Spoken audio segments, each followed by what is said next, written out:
She has arrived! Somebody get the fucking shotgun! Kill the Navi! I think we have some bug spray for that. I don't. Get the zapper. You two are horrible, horrible people. And on that note... Well, Navi is a horrible, horrible thing. On that note... Evan, hey listen. Hey Evan, hey listen. Hey listen. Don't make me come over there! I'm gonna... On that note, welcome to, so to speak, Boys and Girls. I'm Evan Mead. I'm Lyle Groninger, eating chicken. And this is our guest tonight. Tim Sawyer, also known as Ovakyll. Overkill.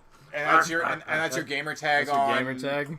Gamer tag on everything, and I'm the original. You're gonna get a bunch of randos adding you now. You just Okay, dox so yourself. PSN, XBL, you name it. This is PC. This is how you contact Tim Sawyer I to was play. Overkill when the internet was born.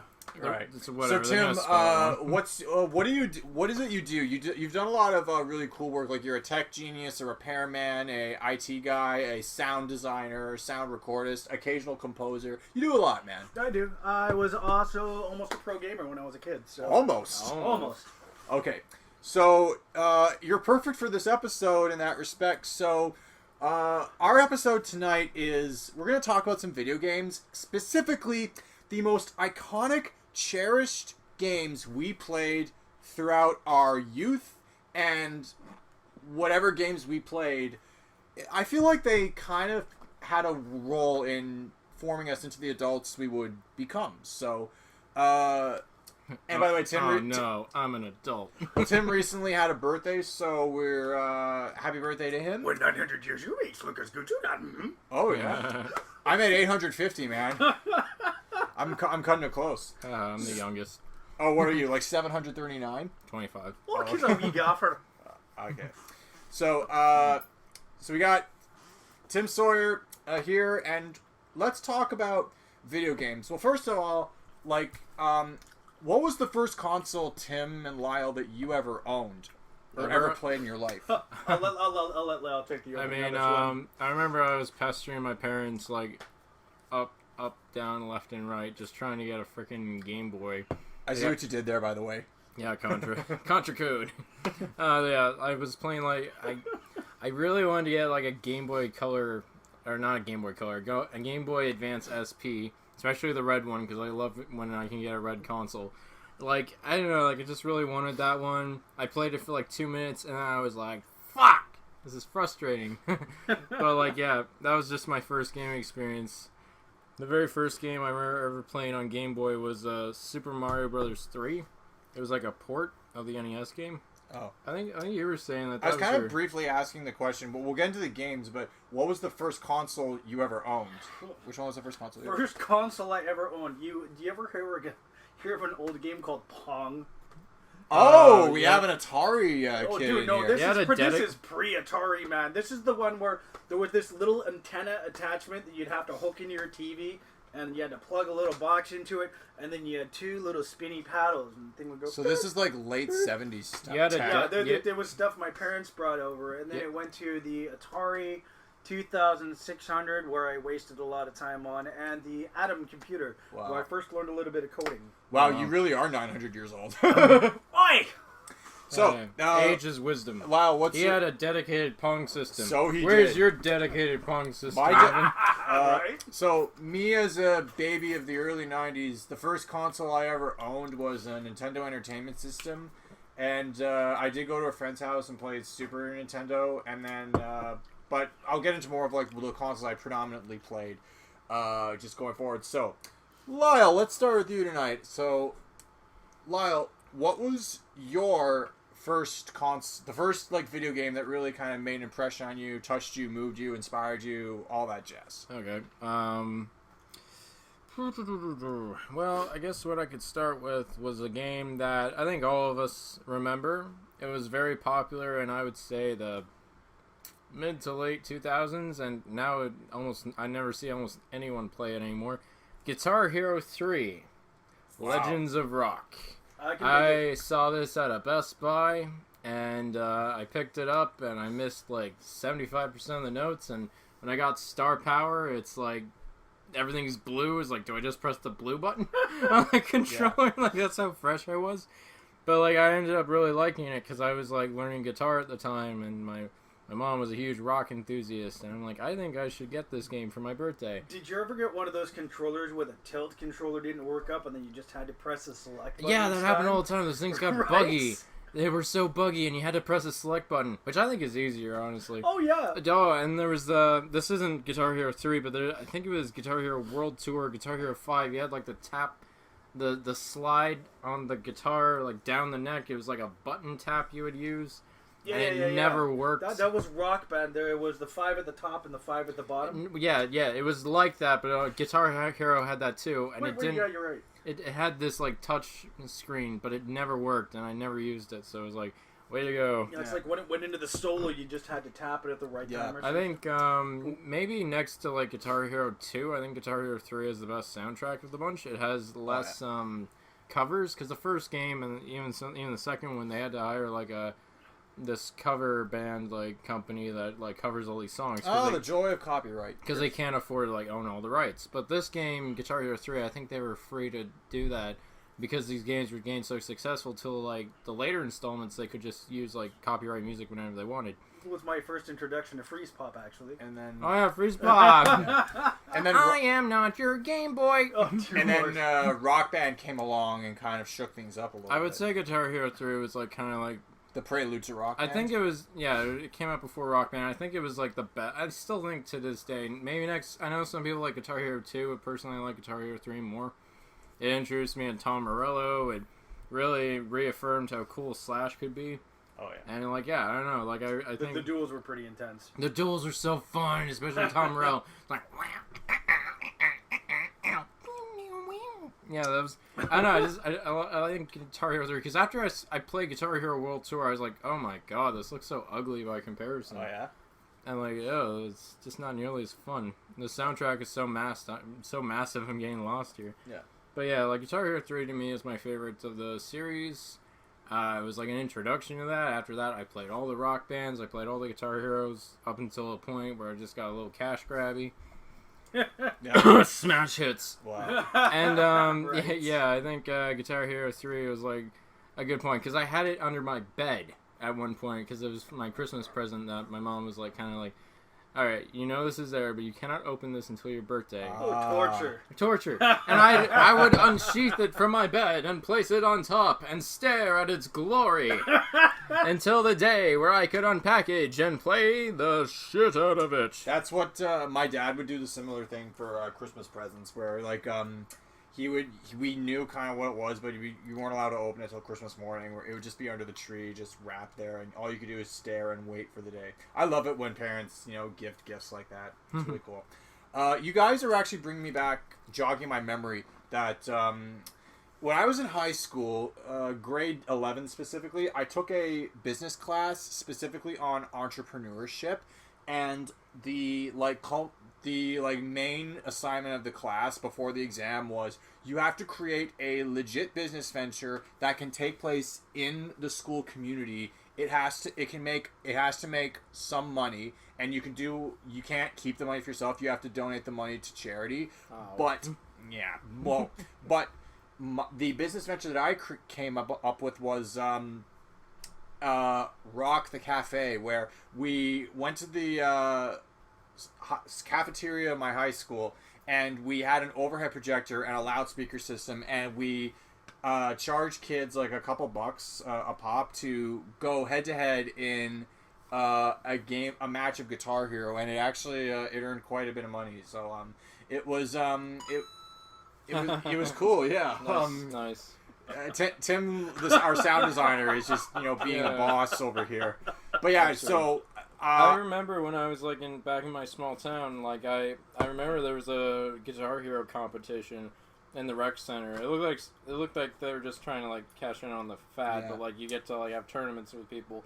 That's how freaking huge this was. I played it in school. Like kids would bring PS2. Oh, dude, I was down in Niagara Falls, I think, like a year ago, and the arcades they actually have the Guitar Hero. Yeah. Those now. And is it big? Guitars are smoked, so you can't really play. Yeah, it's not that good, but it's better than nothing. Question: is it a bigger phenomenon at the arcade than, say, Dance Dance Revolution? No. Oh no, I'd say it was kind of on par to point. It's But not the popular anymore. DDR is still up DDR is like the king. I've actually got one of those old like foam DDR pads from like the PlayStation 2. I have it. I hook it up to my laptop, man. That's my cardio I do now. Yeah. I remember I came into your house and you're like all sweaty I still playing got DDR. that. I'm like, come on, guys, let's play. Now, no, thank you. Now, one last I work thing. with my fingers, not one my last feet. thing I want to say. Leave it to South Park to make an episode that parodies the essence, or like the cultural phenomenon that Guitar Hero had. Remember that Guitar Queero episode? Oh God, With yes. Randy Marsh? You just played Guitar Hero up to 1,000,000 points. Congratulations. You are facts. Secret ending. South Park episodes. Oh, South Park. And remember, off topic, but do you remember when they did the same thing with World of Warcraft, Make Love Not Warcraft? That was an excellent episode. You should not have done the Warcraft. I haven't heard that in over a decade. Hey. At least I have chicken. Right? Oh fuck! Oh, he fell over. He is on the ground, rolling around, laughing. So the joke of that is like, hey guys, I'm gonna bring over some popcorn chicken for doing the podcast. Oh my God! Knocked to the wind right out of Tim. He fell out of his seat. I think we've talked enough about Guitar Hero. Who's next? Tim or Evan? Give it away. Rock, paper, scissors for it. No. Let's go counterclockwise. Let's go clockwise. Evan, you Fine. go next. Okay, I'll go next. You're the host. God damn it, own it. Now come on, it's just as much your show. Forgot about It's it. our show. Okay, so I'm gonna Forget talk. about it. I want to talk about a racing game first. One of them is going to be a game that I'm not sure is very memorable. It's kind of underrated, but the first one I'm going to talk about is actually one of the most iconic things ever to come out of Star Wars. The console I spent probably 64, wasn't it? Nintendo 64. You don't give it away there, Timmy.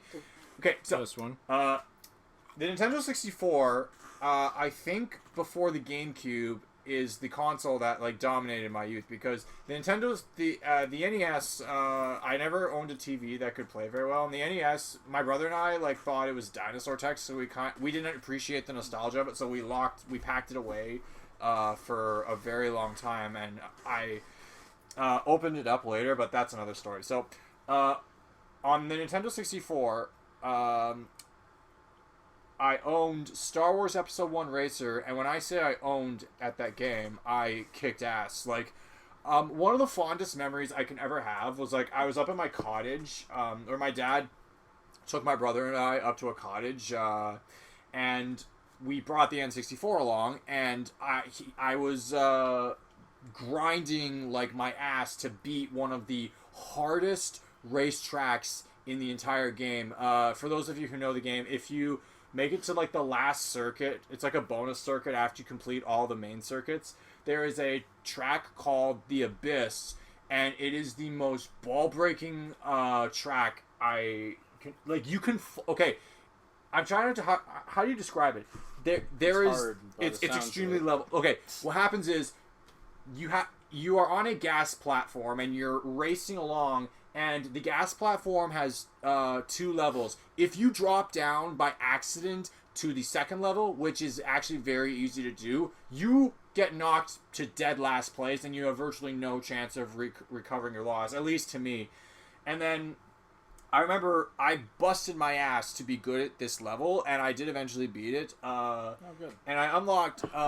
that's when you can unlock, I think, most of the characters at that point in the game. I did eventually beat it, but it took a while. And I remember playing that...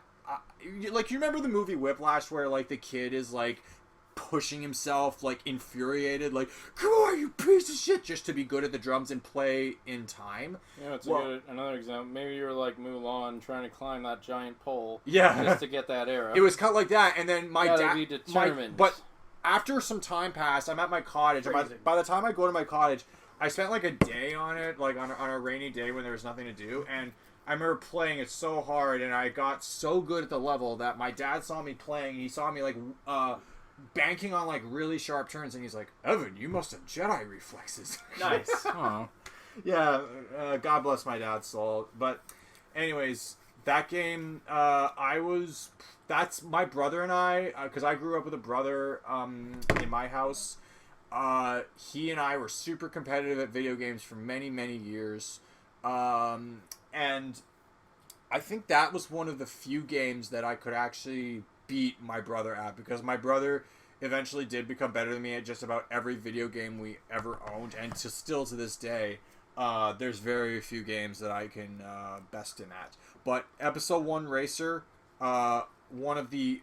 I think, didn't Nintendo Episode 1 Racer is the game that I think I can still beat him at to this day. Now, correct me if I'm wrong, but didn't Nintendo Power like jokingly call this game like one of the best things to come out of the Phantom Menace? Because I mean, they're not wrong. If I'm being dead honest. Phantom Menace. We'll have to talk about that for the Star Wars episode, but yeah, I have some things to say about that one. Yeah. So things that have already been said. Well, I mean, it's a super cool racing game. By the time I got really good at it, I unlocked. The racer that I always loved using was Sebulba, and not just to be cheap, but Sebulba had an unfair advantage over the other racers because he could shoot stuff. His pod racer comes equipped with a flamethrower, and you can torch other racers like on the circuit. Like when you're, it's cheap as hell, and I never pulled fast ones like that on my brother because he'd punch me in the face while I do that shit. Yeah. But yeah, so I remember playing the game. I don't know, like it's definitely one of the better Star Wars games out there, I would say. I just find, like, the graphics, like, I think it's just the N64, like, I just find the graphics a little muddy. Well, you're going so fast. I agree. And there's a bit of, like, a draw distance thing that happens. Okay, have either of you played the F-Zero game on N64? I played them all. Well, I've played it once because a good friend of mine who I knew back in high school, he used to be, like, a master at F-Zero games. I was pretty good at it. He showed me F-Zero on the N64, and that game somehow did not have the same like draw distance problem that you're talking about. Well, the original F-Zeros I found were a lot more interesting. That one you could literally knock people off the road. Off the roads. It was hardcore. F-Zero GX. Apparently, my buddy from high school who was an F-Zero pro, he said that F-Zero GX on the GameCube is the fastest video game like in recorded history. Apparently no one has been able to, not even Nintendo has been able to top themselves with how fast they can make a game, because with F-Zero you're going like at top speeds of like Mach God knows even what. But the point I'm trying to make is Episode 1 Racer was kind of like the F-Zero, like the Star Wars equivalent of F-Zero. It was a lot of fun. And, yeah, that's my first racing game I want to talk about, so... Yeah, no, it's a solid game. Yeah, so Timmy.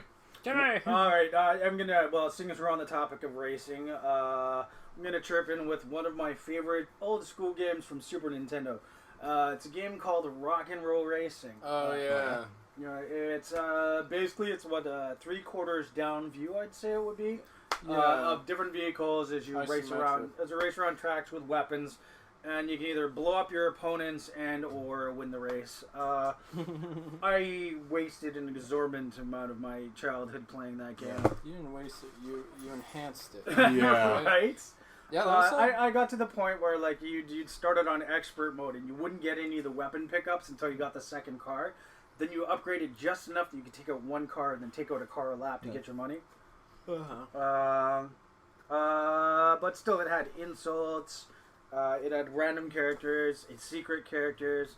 Not much to say other than that, other than check it out. It had a pretty strong soundtrack. Oh, right? yeah. I mean, I think it was one of the first games to have like licensed music, right? Yeah, I think so. What were some of the songs in that game? Born to be wild. Steppenwolf? Oh, Nice. yeah. Oh, yeah. I can And see like this was on the Super a Nintendo, yeah? 16-bit rendition. Here, I'll see if I can pull up some audio from it. Yeah, I think I found it. I'm gonna look at the list here. Stupid commercials. Freaking ads. Intermission. But yeah, this was one of the more influential games that I had. I'm looking at It's the second friend I had. I think I started playing this with him at his place all the time. Whoa. He wasn't the greatest at it, but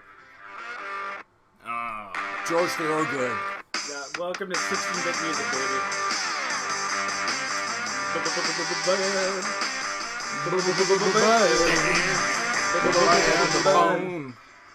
Let's see if I can get some of the insults. Yeah, I'm looking at this list here. It's pretty incredible. You got Paranoid by Black Sabbath. Oh yeah. Last lap, Grinder is about to blow.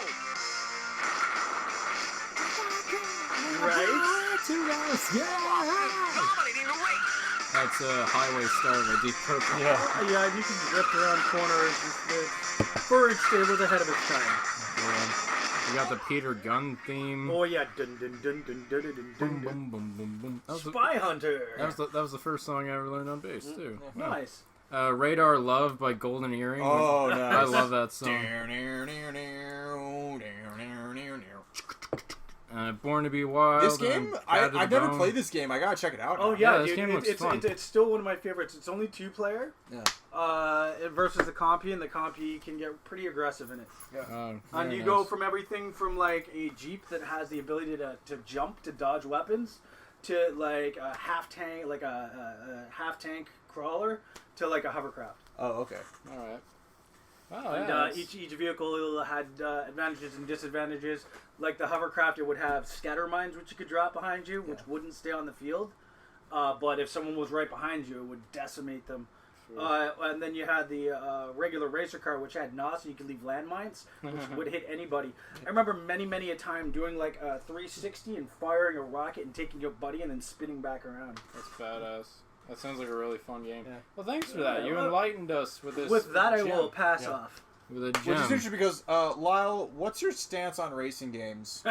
I think we've been over this. I don't like them very much. But that's not to say that I think they're all... I don't think they're inherently bad. I'm not terribly good at them.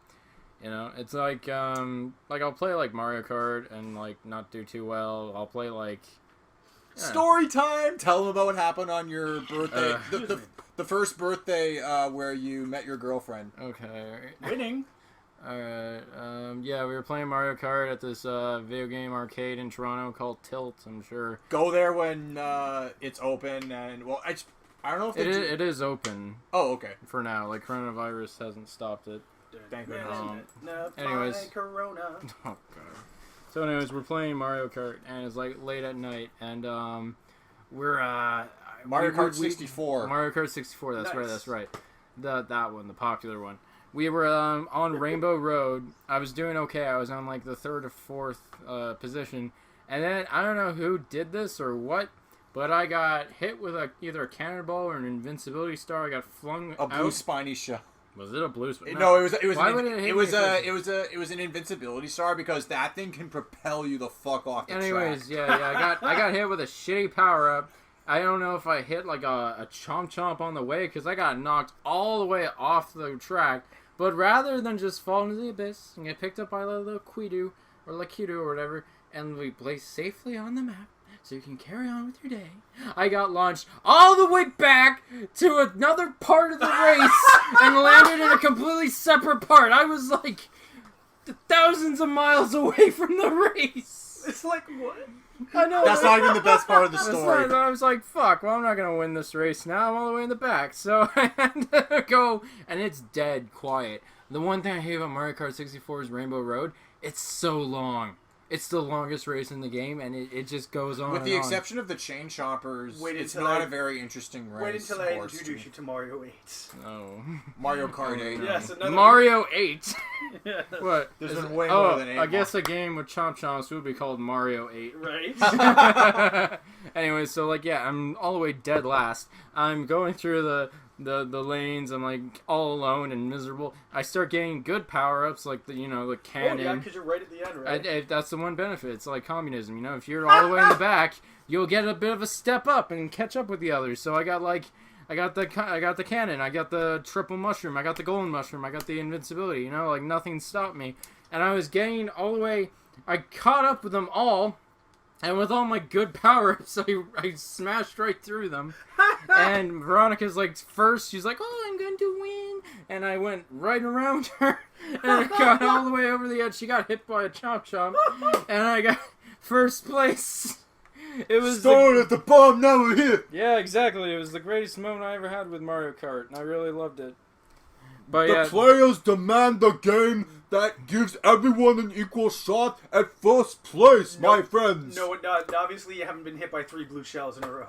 The blue spiny shell has raped our ability, sir, to become in first place.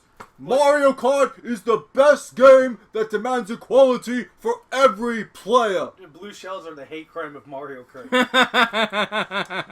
And Anyways. Bernie's, just so you know, Bernie Sanders, that was not Bernie Sanders, and he does not approve this message. Oh, Lord. Anyways, oh yeah, it's my turn to pick, isn't it? I went on a tangent Yeah. there. Oh, Alright, no, so it's back to you, Lyle. So Tim picked a game that had a really excellent soundtrack. So I'm gonna pick a game that has an equally excellent Well, soundtrack. you did hit Guitar Hero, right? That So, it? Yeah. Now you're going 2 for 2. I'm going for Ah! and they're both made by Harmonix, I believe. Oh, deuces. Or Harmonix, or no, Neversoft. Sorry, Neversoft. So, anyways, yeah, a little bit of a prelude. So I like to collect retro games. I got like Nintendo NES. I got Super Nintendo. I got Nintendo 64. I'd get PS1, but I find the games get scratched too easily, and they're kind of old. But like with these cartridges, they have a bit more longevity. So I'm hunting for like a fairly cheap N64 like cart. I find a blue shell cart. A blue shell Is cart. this the one I'm thinking? I think it's the one I'm thinking. And like sometimes you'll see like a yellow, maybe a red, but a navy blue cart. Yeah. I pick it up, and it's none other than Tony Hawk Nice. Pro Skater. Or if you look at the menu when you boot up the game, Tony Hawk Skateboarding. Dear God, that's my high school in a nutshell. Oh yeah, the game is Flippin'! yeah. Like it was really high school, man. Shut up, school.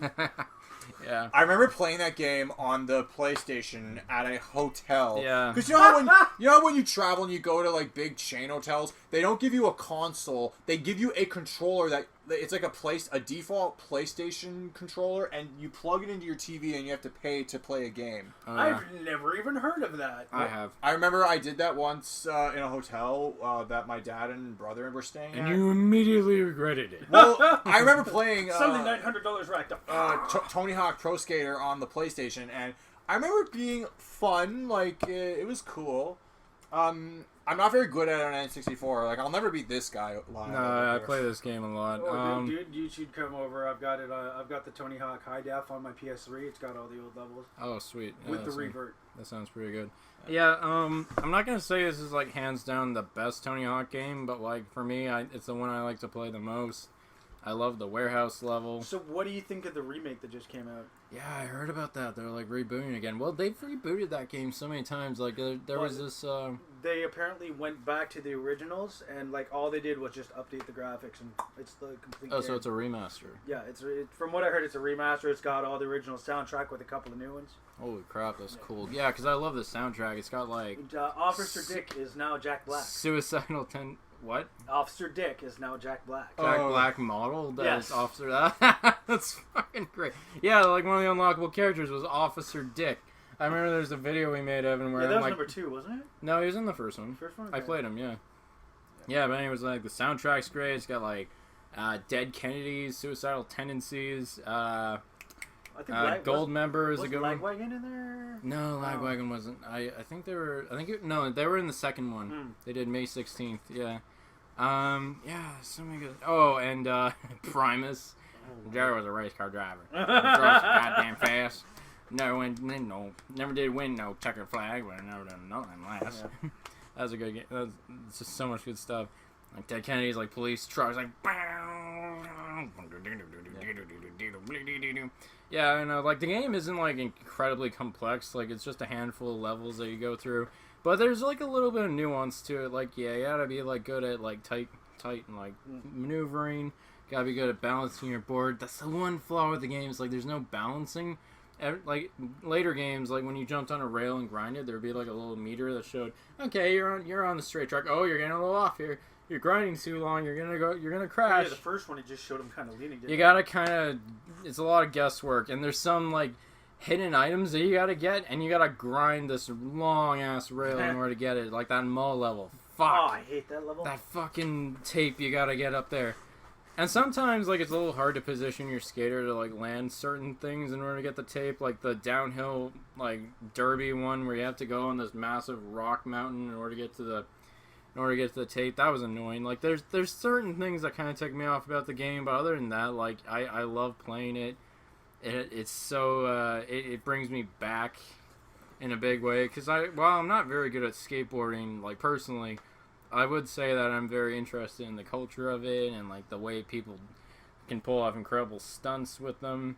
It's dangerous, but like I think a lot of people get a lot of satisfaction out of it, and I think it's a really fun little activity that people like to do. It's actually how I mangled my ankle the first time, as I tried going down a vert ramp and the board split, and then my ankle went.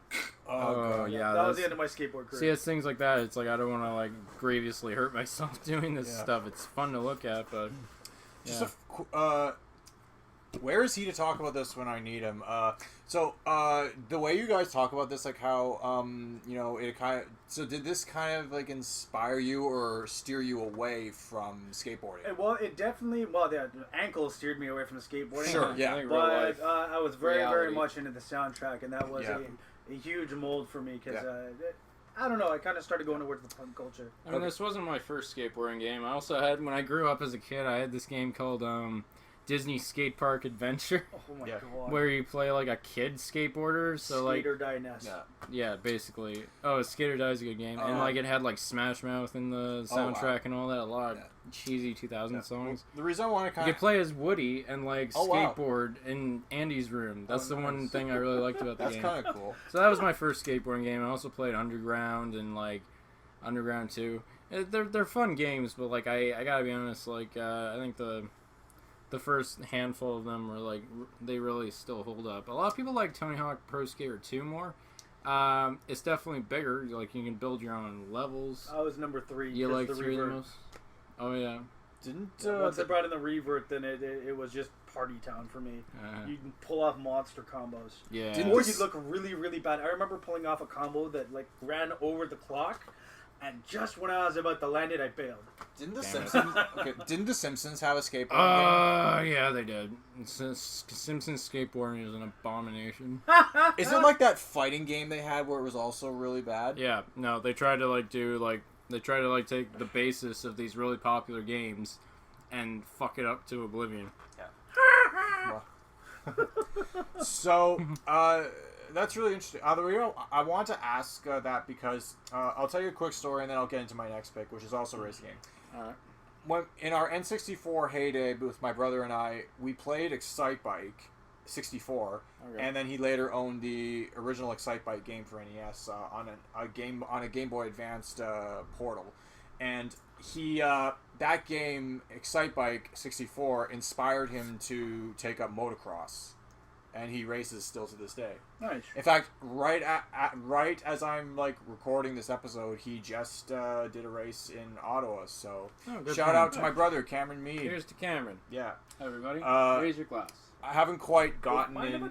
Yeah. So the next game I want to talk about, we're kind of on like a racing and sports game streak. So I'm just gonna kind of bring it on home with. A pick of mine that's actually kind of underrated, but talk about kick-ass soundtracks. This game, I played not a fuck ton of games, but enough games to say that I've played quite a few things in my life. This has some of the most memorable music I've ever heard in a video game. Who remembers Beetle Adventure Racing? I've yet to see this game of which you speak. Beetle Adventure Racing was an advertising vehicle for the new Volkswagen Beetle, which was all the rage in the late 90s. My dad picked up a copy for my brother and I in 1999, and the game is actually really hard. But once you can beat it eventually. Yeah. I tried to beat like the bonus circuit. I tried to beat the bonus circuit, and I'm still stuck on it, quite honestly. But I've beaten like 90% of the game, and Beetle Event. It's basically, it's not a very long game, but the levels are really long. Yeah, if I'm being honest. But to be honest, yeah. So you get to pick like your choice of Volkswagen Beetle, all of the colors under the rainbow. For N64, the graphics aren't bad. Yeah. Oh yeah, no, the looking at it graphics. right now. Yeah, I just pulled it right up on my phone. Yeah, the graphics are. They've aged better than Star Wars Episode 1. Oh yeah, no, the Right? what's that problem where like you came up with the where it's like It's draw distance. the draw distance is a minor issue, but it wasn't like a huge like unbearable problem for this game, and there were a small amount of racetracks. My personal favorites, I think, would have to be either Inferno Isle or Metro Madness. Metro Madness is actually one of the harder racetracks. It's one of the intermediate races, but there's not very many races. But for what it lacks in like number of courses, it makes up for in the amount of time it takes to complete a race. Like in something like Mario Kart 64. Yep, Tim, that's the one, Metro Madness. In something like Mario Kart 64, what happens is the courses in that game are like 2 minutes long, max. When you play a Beetle Adventure Racing game, the race can be anywhere from 4 to 5 minutes, which is pretty long as far as racing games This go. one's clocking at 6 so far. Yeah. Yeah, they're pretty long. Oh yeah, Metro. That's only about 2. Metro Madness is the longest course in the game. I love how elaborate the map is though, and it's called Beetle Adventure Racing because it feels like you're racing through real environments. It is a looped track, it has to be, but it does feel like there is a beginning to end like race course set up. Yeah, it actually looks decent. Oh yeah, no. So you two, I guess Lyle, with you being my roommate, you've played it a couple times. Well, I think I played it once, but I've overheard you play it several times. Yeah. Of all the 64 games, I think it's the one you play the most. Well, when we moved in, I kind of got hooked on it for a bit because I wanted to beat it for old time's sake. Right. It was Neat. I still think it has some appeal. Yeah, check it out. It's underrated though because not that many people have heard about it. But it took up a good chunk of my childhood, and I would play. There was a time where I would play it like every day after school, like for quite a while. Mm-hmm. So. That's not too much more to say about that. It's a fun racing game. Check it out. It's underrated. Alright. Timmy. Alright, I was going to go with Mega Man 2 for the original Nintendo. Just to briefly touch on that, that was the first game that led to me having a bit of a social life. The first friend I had, that was a game that he had just picked up brand new, and I'd always be over at his house just pounding the crap out of this game. Nice. That's nice. That's but a great game. the game I decided to go with, and you guys can chip on this, which was a milestone for me, GoldenEye. Oh, yes. GoldenEye made me want to get an N64. Yeah, GoldenEye on N64, you'd always have your buddies over, blowing the crap out of each other, and whoever picked Odd Job got their ass kicked at the end of the game. Yeah, in real life. I think GoldenEye is the first FPS I ever played. I think it is the first FPS. They actually remade a version of it for Source, or with Source. I actually have it on my laptop. It's updated graphics. Technically not legit, but it plays like the original with the updated graphics. Complete with the really, really bad slappers. Yeah. And everyone's favorite, you get a kill, you get a new gun. Oh, yeah. No, GoldenEye is a pretty great game. In fact, I think in some instances it's even more like memorable in the movie it was based on. Oh yeah. Like when you say GoldenEye, you're typically thinking of the Nintendo game made by There was a remake that came out which I tried a little bit, but I couldn't really get into. Yeah, it was on the Wii or something. Yeah, the Pierce Bronson was the GoldenEye that I grew up with. Yeah. And the one thing I loved about the N64 is you take your PlayStation, you drop it, it's fuckered. You get a TV, you can drop it on it. You get the N64, you can freeze that thing in carbonite, and then de-thaw it 1,000 years later, it'll still play there. What's really iconic about this is I'm definitely more of a movie guy than I am a game guy, but GoldenEye the game feels more iconic to pop culture than the movie itself. Would you agree? Yeah, that's what I said. I do believe that the game has actually outlived its own source material. There were a couple of games that came out past it, like Nightfire. Yeah, Tomorrow Never Dies. Yeah, and then there... Doom on the N64. No, we're talking about James Bond. Wait, video games. what did you call on the N64? Doom on the... Yeah, I'm getting to that. Stop taking my material. Dude, God damn it. I found out that I've been looking for that game without an N64. Without an N64. An N64. It's all to go with the giggity byte. Gigabyte. All right. 64 gigabytes. And then 69. No joystick jokes, man. Oh lord, we gotta keep Button this PG. mashing. Anyway, Doom 64, I'd been looking for a long time because it was it wasn't Doom 3. It was like the old Doom but with updated graphics. Yeah. And I recently found it on the Switch, so I've been geeking out like I'm in high school on it. That's nice. Yeah, Sorry, off topic. I'll say this about GoldenEye. It's the one game where you can play as either Jean Grey or Nightcrawler and kill each other. GoldenEye? Yeah, well, I'm making a joke like Famke Janssen and Alan Cumming from the X-Men movie. Oh, dear lord. But, yeah. But many friendships were forged and broken with that game.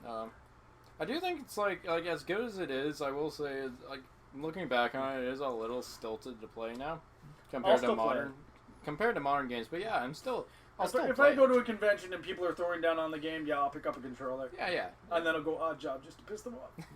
You son of a bitch. Make it even better, do slapper. Wow. I like Golden. I think I like Golden Gun the most because it's the one shot, one kill. Yeah. Wing the ankle, toxic. You're done. Don't miss. Yeah, GoldenEye is pretty great. All right, so if we're gonna talk about movie-based shooting games, then I think I'll go with the Granddaddy. Now we brought up Star Wars earlier. Oh god. With Episode 1, but to me, I think this is hands down the best Star Wars game I've ever played, and I believe many people will agree with me. Star Wars Battlefront 2. Not the new one. The 2005 pandemic version. Yeah, like the PS2 PlayStation 2. Yeah. I'll have to agree. Xbox 360. The game that is all about the 501st Legion. Yeah. That's a game I still play. I have it on my laptop. I wish I still had. I don't have a PS2 anymore. Have you ever heard of Jedi Power Battles? PlayStation 1. I think so, yeah. Jedi Power Battles. Is that the Street Fighter style fighting game? That's the Fist of something. It was like a weird kind of third person, 3/4 view. Well, it's like an arcade beat 'em up game where you play as Jedi. Where you got to level up your Jedi and stuff like that. Yeah. That you guys should take a look at after. Sorry, why go does back the to title of Battlefront that 2. game escape me? Probably because it's not good. If it gets an angry video game nerd review, then that's saying something. Yeah, I think that says all you need to know. Yeah. But back to Star Wars Battlefront 2. It just felt so fantastic because it had a massive amount of worlds that you could, a lot of battlefields you could travel, and it improved a lot in the first game because the first game had this kind of an overflow of characters you could play as. You couldn't play as any of the heroes. You couldn't sprint even. Had a few flaws here and there. Oh no, number 2 you can sprint. No, I'm talking about the first one. Oh, the first one. The first Star Wars Battlefront had some flaws to it that kind of made me not really play as much. But still, when it came out, dude, addicted. Yeah, addicted. No, I bet it blew everyone's mind the first time. But Star Wars Battlefront 2 took it up a notch because you could play as the Jedi, and you could play online. You could play online. Oh yeah, the PS. And you had space battles. Oh god, yes. Fly around in space. And that wasn't a thing in the first Battlefront. You couldn't. It You couldn't play as Jedi, and you couldn't have space battles. There were actually mods that people put into the PC Star Wars Battlefront 2 where you would go from ground to space in the same map. So you could go back and forth. I haven't seen it in a long time. I remember a trailer for Star Wars Battlefront 3, before Pandemic shut down. I miss Pandemic. They made so many fucking good games. Destroy All Humans. Oh dear Lord. Oh, that was them? Yeah, yep. They made that. The Mercenaries games. I Why there's- can't I So- blow stuff up? Let's fact check this. Did they get bought out or were they shut down? Let me check this. Pandemic Studios. And Yeah, when we- because they were one of my favorite game companies when I had a PS. Anytime I saw the logo, I knew I was in for a treat. They also made the Saboteur. I heard good things about that game. Oh, that's cool. Yeah, they shut down around 2009. Studio was acquired by Electronic Arts, who closed it 2 years later. Right, because EA... Well, EA is still... Well, that's why they had the Star Wars license. Yeah. The Battlefront series. Yeah, but the third game, you could have fought on the ground and then flew up into space and did that. Like, you could transition between space and ground battles.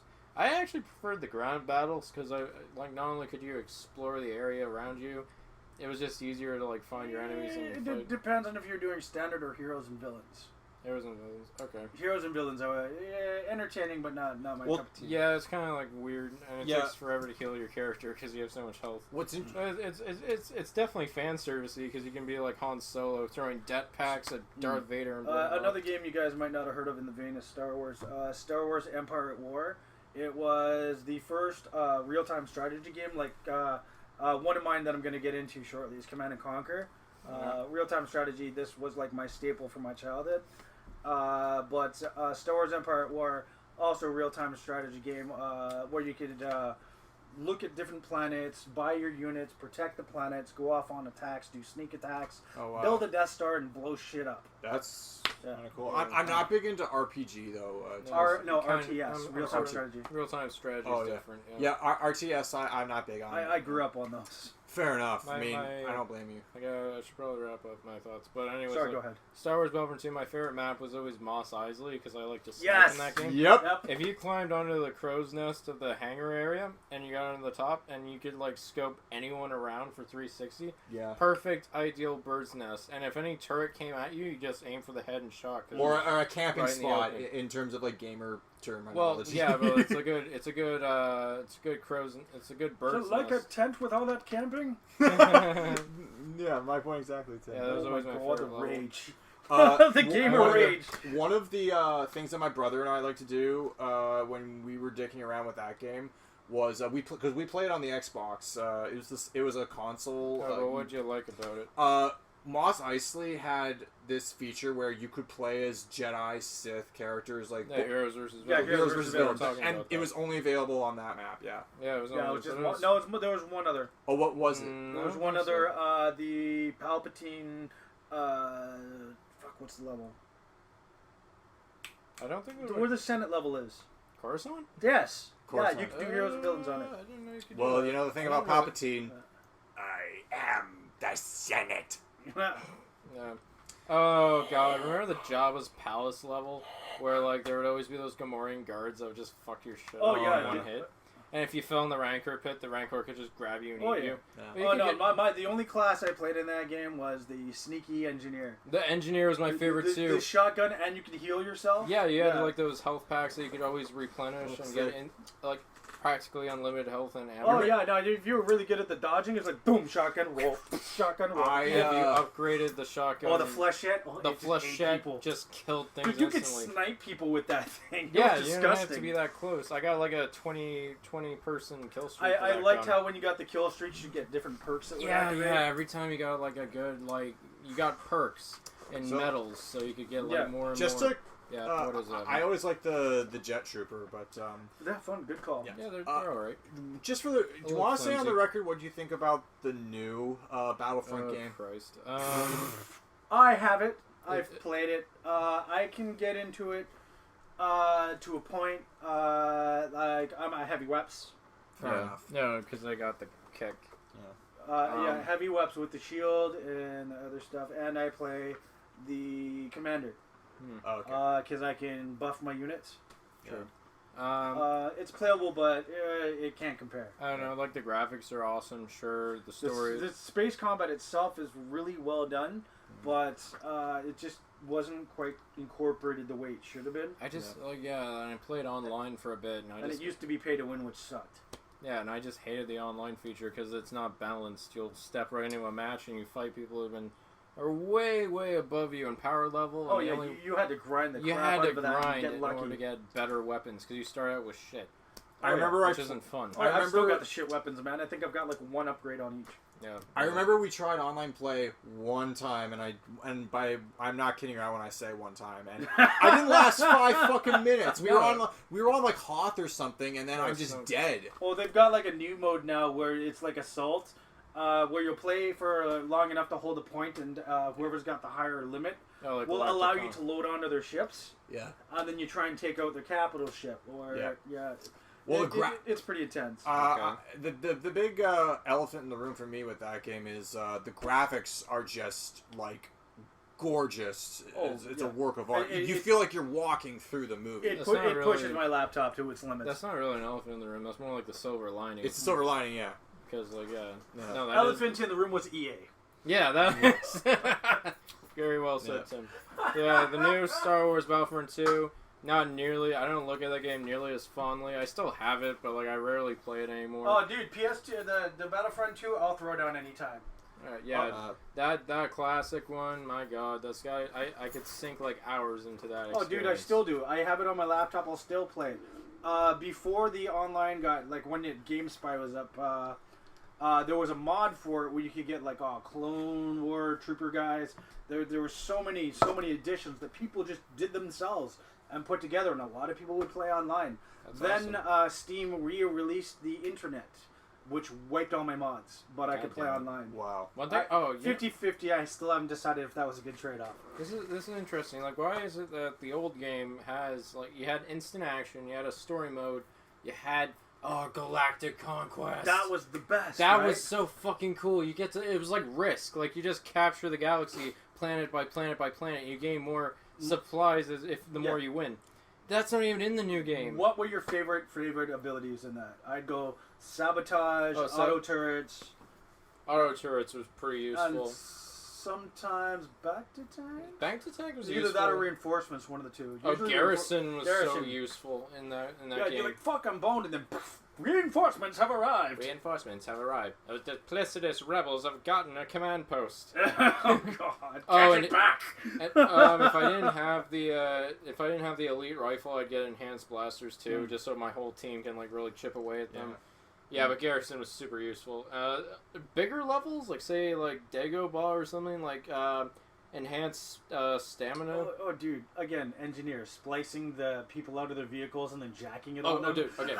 There's one glitch in Star Wars Battlefront 2 that I love to exploit. You know the level Polis Massa? Yeah. The giant moon level. If you play as droids, you can just take the shortcut right across. You can go right outside the ship, the entire facility. If you're an engineer, shortcut right to the other side. Yeah, but if you're an engineer, you can rip people out of their vehicles, steal the vehicle, drop it off with your buddies, and just repeat. And let them die. That's outside. Hilarious. Yep. I love that so much. No, dude, even as the humans, man, I'd hop in his tank and just fly over there and steal the back point. Because that's an asteroid base. Are you actually meaning to tell me that the clone army is at a disadvantage? Yes. Because they can't breathe in space. Yes. Yeah. Shit.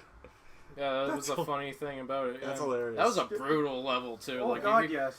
It was the one trick pinch was point. to sneak into the back, and hopefully you could get the point, because most people are clustered in the middle. Yeah, it's like a fucking meat grinder. If you were able to do it by yourself, or you had a buddy and you were able to wingman, there was a game. It was a game decider right there. Mm-hmm.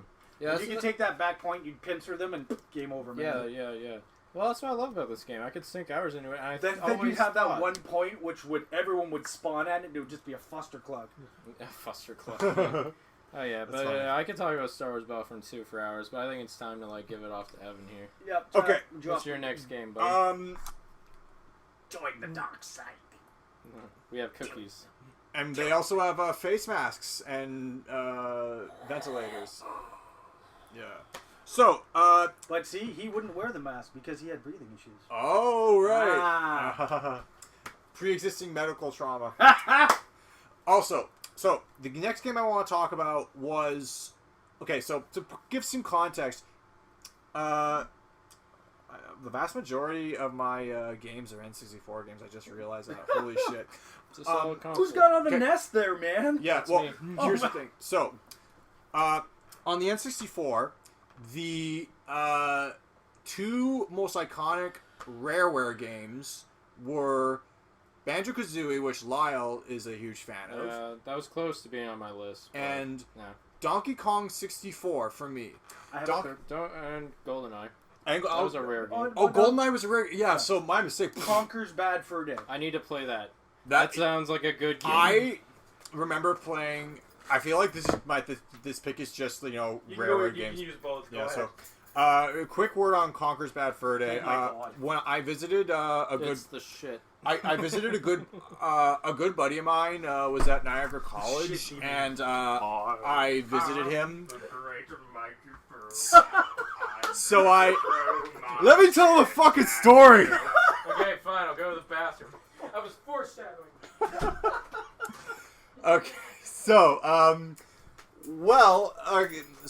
so Conker's Bad Fur Day was a game that I played when I went to visit my good buddy who is at college housing at out in Niagara, like 6 years ago or something like that.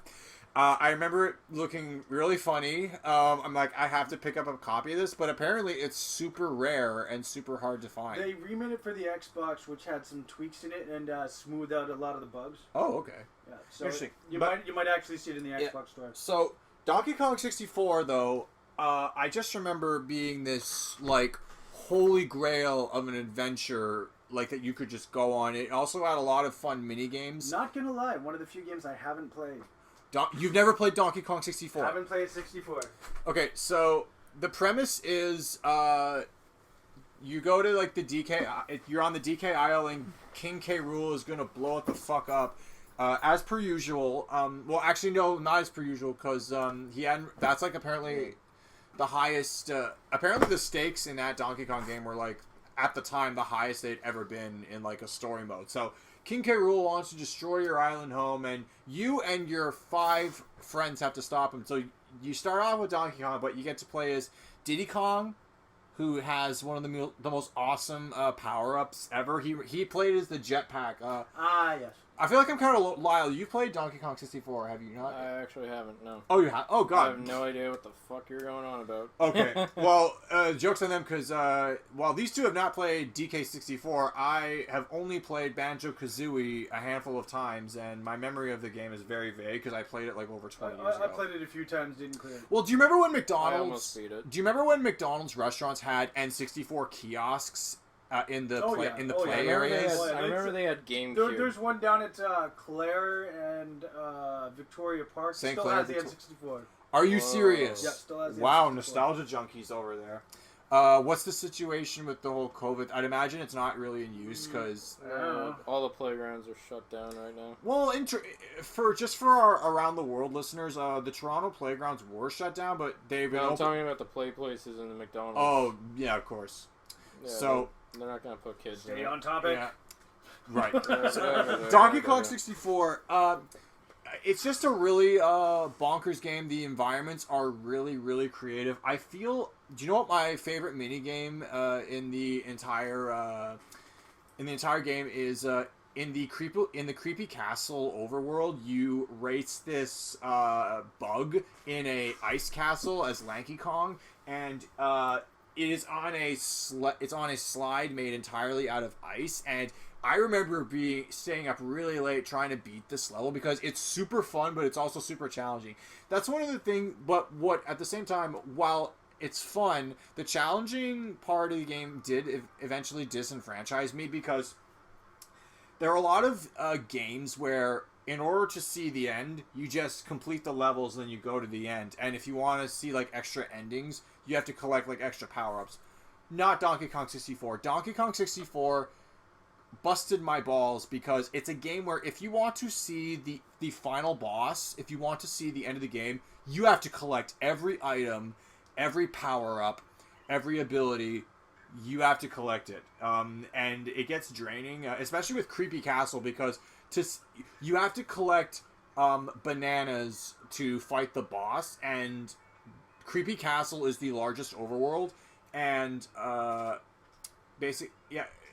Creepy Castle is the largest overworld, And yeah, Tim is just pulling up the video of that Lanky Kong video. It's What the hell? He was running on his hands? yeah, no. Lanky Kong had a power up where He's doing the whole thing on his hands. Exactly, yeah.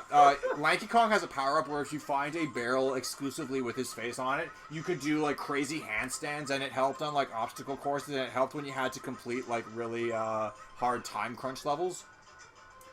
And that was in the Crystal Caves overworld. Oh man, you're bringing back memories. I've never played this game. But Neither have I. This is like the Mario 3. Lyle, I feel like you would have a lot of fun, but it would piss you off a lot. I don't know. Like I can That jump Oh my god. is insane. He did a jump in case our audience is listening. Yeah. Anyways, yeah. So Sorry. It reminds me a lot. It does remind me an awful lot of like Banjo-Kazooie, or even so far as like Super Mario 64. but it also had a multiplayer mode, which Lyle and I have played together a couple times. Monkey Smash. Monkey. It's not. Oh, fuck off, you perv. Well, I wasn't even going there, but Smashing monkeys. So Monkey Smash is this multiplayer game where you get to play as one of your any Kong buddy you choose. So you get to make monkey cheese. And you just beat the shit out of each other. Monkey cheese. So I want to talk about you spank the other monkey with the monkey. Essentially, yeah.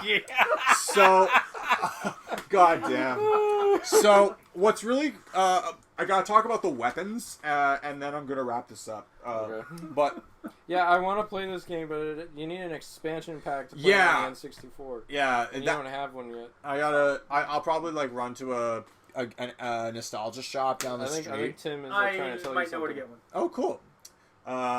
We'll talk about that after the show. But Get yeah, on that. So anyways,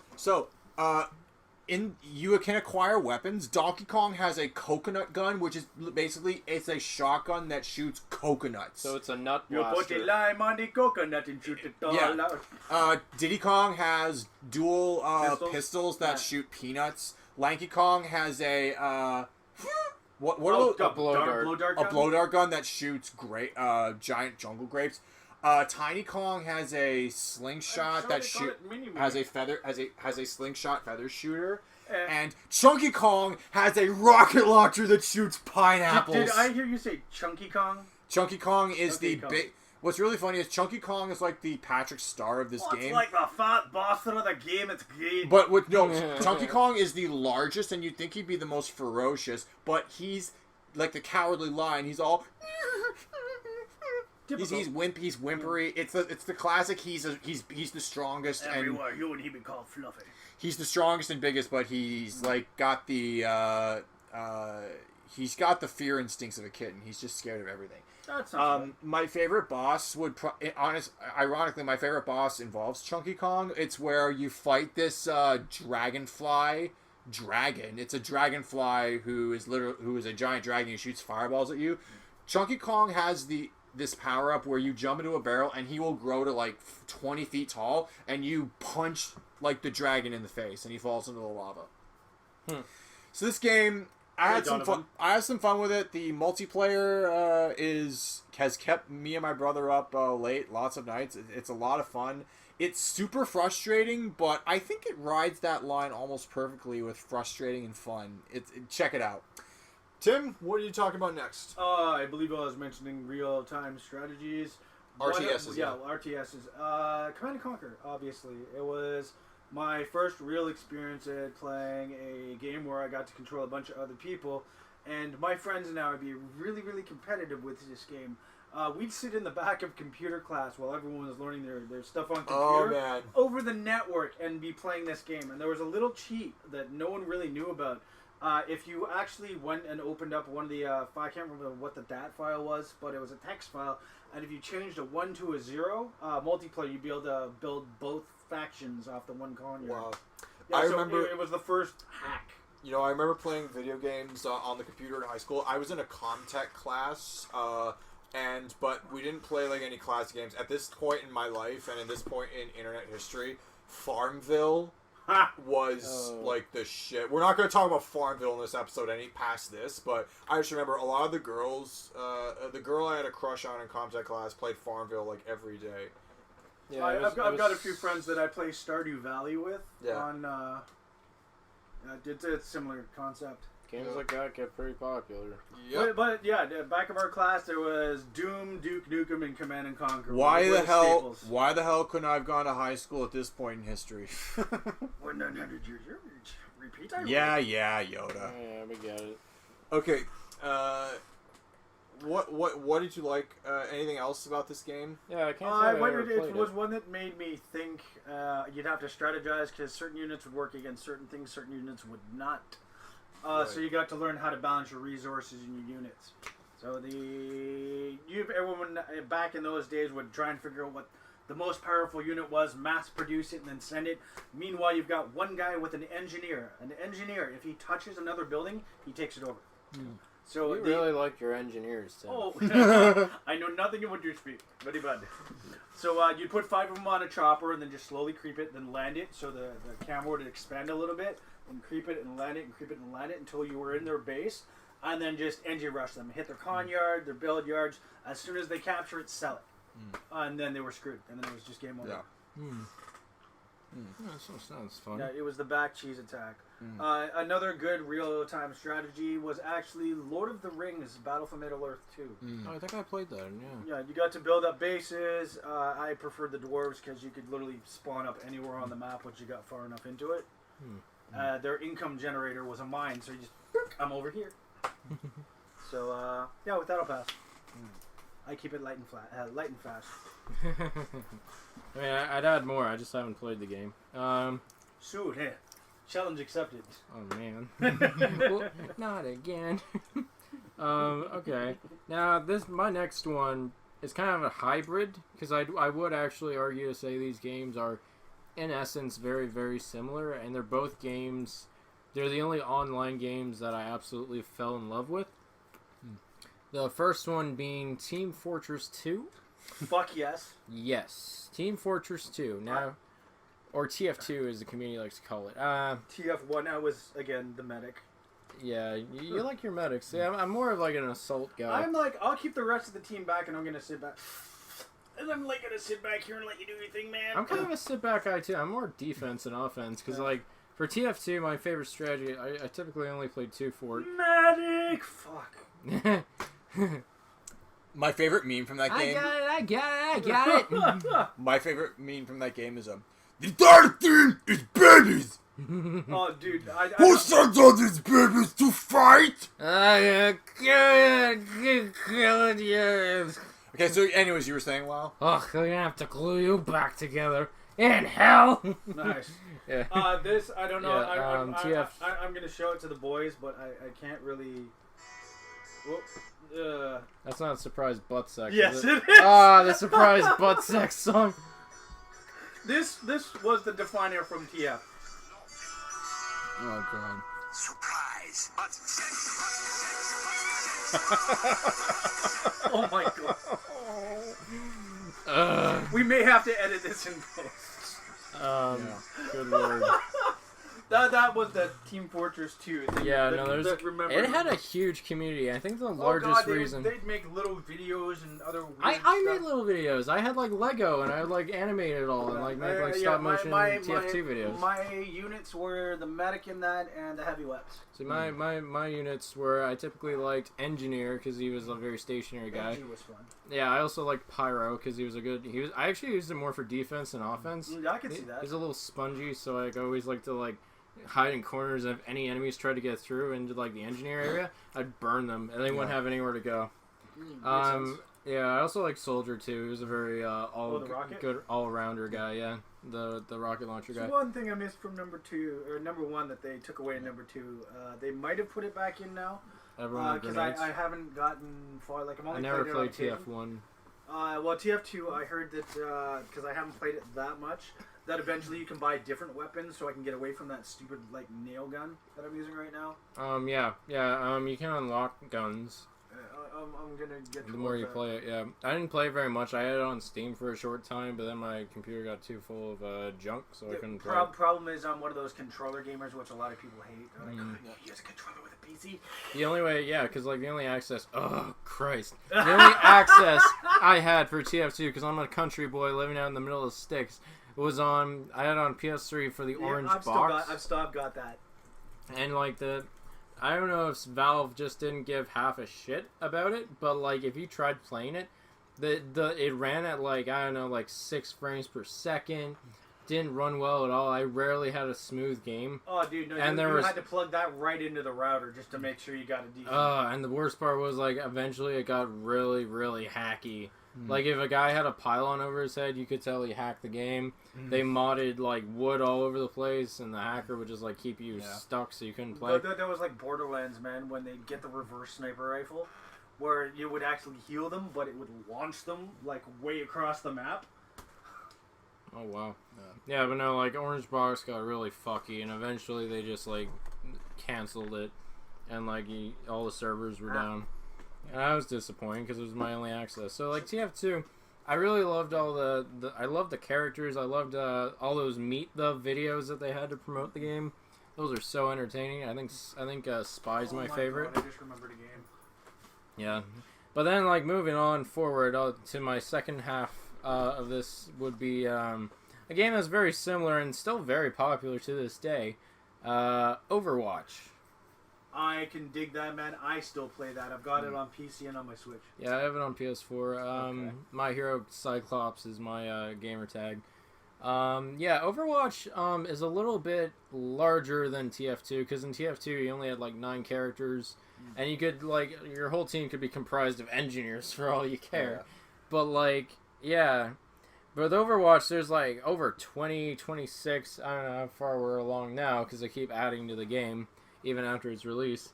Yeah, you can have like a huge variety of characters to pick from, all ranging in certain abilities. I like the fact that everyone's a hero or a villain.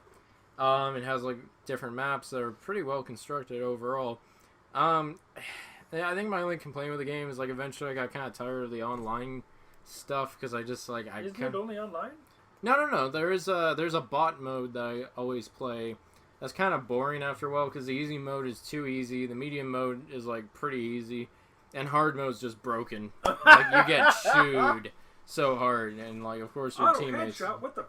Yeah, no, everyone has too much health. Yeah, I don't know. Like the bot mode is so boring and predictable now that I just stopped playing it, because I don't like. Oh god, that's like Counter-Strike. Yeah, Overwatch. If I had to pick a main, I would probably go with Soldier 76. Good call. He's my most, like, like, if I'm in an unfamiliar area. Would you say you're more tanky, more offense, or more heals? I'm a good selection of both. Like, if I see my teammates are struggling with health, I throw down my, here, heal here. And, like, if I see, like, an enemy that's really giving flack, I'll, like, try, like, flanking and, like, shooting them, throwing my helix at them, and if I see any squishies, I just rip them to shreds. And like, the reason I was mentioning, because as I said, I'm squad medic usually. Yeah, you like your medics. Me, I'm more of a. I keep them alive, they keep me alive. It's a win-win. I'm more of an all-rounder that likes to pick off the weaker ones. So basically, you'd be headhunting me. Yeah. If I saw a medic, I'd be like, "Oh, I'm sorry. Do you want to keep your team alive? Too bad. Target-rich environment." Yeah. Hashtag meat grinders. What's another character? I like Roadhog. Oh god, Roadhog I've been marked by that guy so many times. Roadhog is a bastard. He's like... That's the one that rips the wheel that goes in... No, that's Junkrat. Junkrat had the wheel. He was the bomb. I like him too. You can shoot bombs anywhere. I'd be minding my own business and they hear the burn, and by the time you hear the burn, have a nice day! If you can hear that merp, you already know it's over. Oh, that guy can, and he always gets... Duke Nukem in the pipe bomb. You heard that ting, ting, ting, done. He was always MVP. Yeah, and Roadhog, he was the guy with the hook. He'd always fling it at you, rip you in, headshot, instant kill. So many games to pick, man. Yeah. And they're like, oh, and if you want to talk about characters that just are the beefcake that just ruins everything, Bastion. Oh, dear God, the living yes, nightmare. So if someone pops a shield in front of you and you can just sit there and just... Well, I remember, like, I was playing online. I have 2 memories of online I'll share. One with Bastion, one with Soldier. I had to, like, keep the enemies from, like, transporting, like, the target onto the final base. We were on, like, our last stretch. They were ready to beat us. And eventually we got a break. Someone, like, used, like, an ultimate and killed most of them. So I took the break. I picked Bastion. I picked Bastion, yeah. Like, let her rip. So I was Bastion. I jumped on the cargo itself because that's a common thing most Bastions do. I went into turret mode, and if anyone I fucking saw, Oh yeah. killed him. And like everyone was Going like, on the screen, quick reload. yeah, nobody on the screen. Well, actually, you don't want to reload too much with Bastion because like his Yeah, ammo. pretty big clip. He has like 300 clips, and like you can easily like kill anyone within like 50 clips. His weapon is so deadly, and there weren't a lot of ways they could circumnavigate around me because they had to get to the point, and I was in a corner. So yeah, they were screwed. And like a lot of my teammates were defending me, healing me, and keeping them off bay. There was even this super desperate Reinhardt. Reinhardt's basically a giant knight who charges and has a shield and everything. Picks you up and You'd think a done. smart Reinhardt would be like, alright, we'll keep the shield. These guys, any snipers can pinpoint that Bastion, fuck him up, get rid of him, take him up. But this guy was a dumbass. He was desperate because there was like 10 seconds left. He charged right towards me. I'm like, right in the head. I was like, you suck, Best dude. I ever had was with Lucio. I think it's Lucio. Yeah. Lucio, yeah. On that bridge. Did you a couple of them chased me and then did you shotgun sonic all boom three, them off? 3 people off. I the ledge at love once. doing that. Unless you're dealing with a Roadhog and they rip you along with them. Oh no! Oh, they can catch in midair. I haven't had that yet, but I've had them. That's happened to me once. I've had them grab me, pull them to me, and then I'd shotgun them away. One time I did that with a Winston. I got like I knocked a Roadhog. He grabbed me with this thing, and then I just like leap jumped back on. Evan, you're up. Okay. that ended kind of we dragged that on a abruptly. bit. And then it just fucking stopped. I did have one last story, but that's okay. You know what? You're actually kind of jogging my memory, and like it feels like it's gonna segue into the game I want to talk about next. Very much like how you guys are talking about how like online play was huge for Overwatch and Team Fortress 2. It is, they are predominantly online games, Yeah, especially well, TF2. I want to talk about a game that I'm going to take you back a ways, not too far back, I like but a challenge. okay. Here you go, Tim. You and I have played this, not the game, but another game in this particular saga. I think I know where you're going. Yeah. This game for me was not just a game, it was a way of life. I am, of course, referring to what some people think is one of the most unanimously populated... You're keeping Tim in suspense.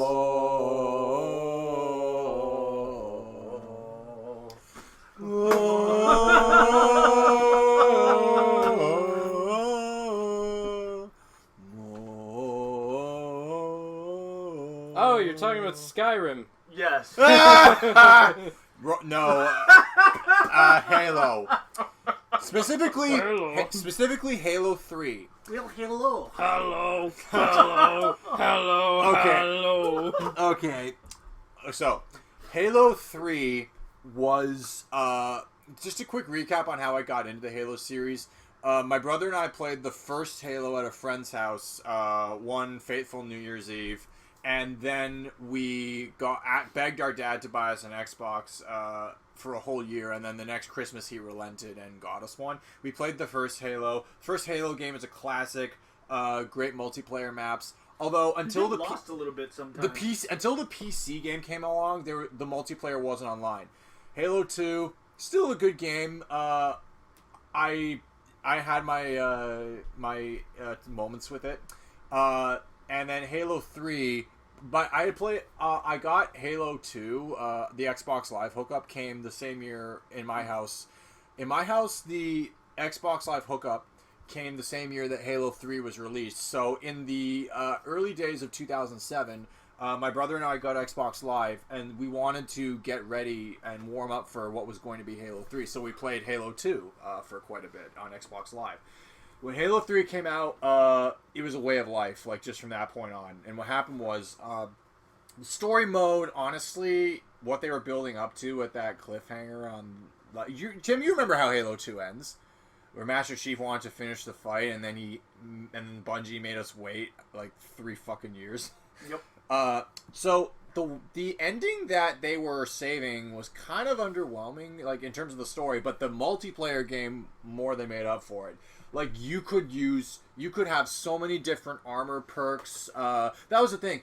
Up until this point, in Halo multiplayer, you could, if you want to pick either a Spartan avatar or a Covenant Elite avatar, you could only customize the colors. You could not customize their armor permutations. Number 2 is when the swords came out. Yeah, Yeah, you could actually use them. Yeah. The swords have always been in the game, but you couldn't. First one You couldn't use them. But I figured they I guess said the fans begged Bungie to Oh god, because those are like one-hit KOs. 1 or 2. Yeah. Depends if your shields were up. Oh yeah. The rocket launcher. Oh god. I think was Halo 3. Halo 3 was the rocket bending. Oh yeah, because Halo 2 had a lock-on mechanism where if you got a rocket launcher, you could fire. You could lock onto a vehicle if your enemy was if your opponent was in a vehicle, you could lock on to the vehicle with a rocket launcher and blow him the fuck to hell. Halo 3, you could huck a grenade and then fire a rocket at the grenade. And if you Yes. timed it right, it would bounce the grenade around the corner. I have to be honest, I wasn't very good at that. Like just the grenade hucking rocket propeller. It was a hardcore timing. Yeah. One thing They still haven't fixed that. rocket jumping. I think I got good at once. But just for about for about 2 years, man. Every day after school, I'm just grinding on Xbox Live, and then and what's interesting is I was playing this game religiously. My grades didn't really suffer, just in terms of like my social life may have suffered a little bit, but my online is a social life. I didn't make some where my brother and I kind of had reached a crossroads in our lives was my brother got super deep into the online world. I was a casual online gamer. I could only play like 2 hours a night, and that was all right with me. My brother, on the other hand, not so much. I got to get him on as a guest on our show to talk about this. We got 4 people here, man. We can give out some Halo spanks. Yeah, so we'll play Hot Pepper Halo. Okay. Yeah, the lowest man on the totem pole at the end has to eat either there'll be a bunch of chocolates, some will have jalapeno peppers, Oh shit. and some won't. If you get whooped, you have to eat one. If you get one of the hot ones, you're out. Okay, so Cameron, my brother, if you're listening to this, this is your challenge. Should you choose to accept it? But yeah, Halo 3, man. Like I just played this religiously until about my last year of high school, because then like I kind of like drifted away from gaming. Like I didn't really like want to do anymore. I kind of got interested. My hormones started going nuts, and I got really interested in girls at the time. So welcome to adulting. Yeah, exactly. Yeah. Well, I saw gaming as kind of like this childish thing, but you know, being friends with you has kind I'm a big kid now. Well, no, Tim, like hear me out, man. Like gaming, like now, like in my late 20s, has been like a wonderful experience. I don't do it as often as like the average like person who would call themselves a gamer, but I still like will revisit it. And like, but what I remember about Halo 3 was just like every day, like I would go online and just play like for a couple hours, and then that was it. This game was a way of life. My 2 really good friends, who my brother and I grew up with, were also on Xbox Live, so I'd play with them as often as I could. And then what got really interesting was I was watching tons and tons of Halo 3 machinima. Nice. Because you know, did you ever catch the animated series of that? Animated series. Computer animated. Which you're gonna have to clarify, man, because there's tons of machinima related to Halo 3 out there. I just remember there's like a Halo something. It yeah, was like no, a TV series. Or okay. Something.